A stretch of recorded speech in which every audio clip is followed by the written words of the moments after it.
You can change the video hue to your video clips or footage in Capcut Mobile completely for free. If this helped, drop a like, share the video, and subscribe for more. Presets and effects for life, click the link down below and enjoy the tutorial. One, click your video clip, select it and highlighted. Go down and scroll to the right until you see the option Adjust, Video Quality and Auto Reframe.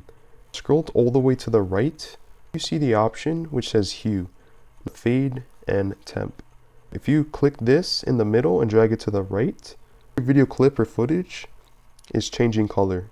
And if you drag it to the left, same thing. Or we have color green and color purple. And once you're happy and satisfied, you can go to the bottom hand screen and click the check mark, or the left hand screen and the bottom hand screen if you want to apply this to all of your video clips and footage. I say this is what we have. And this is the before. And this is the after, completely for free in Capcut Mobile.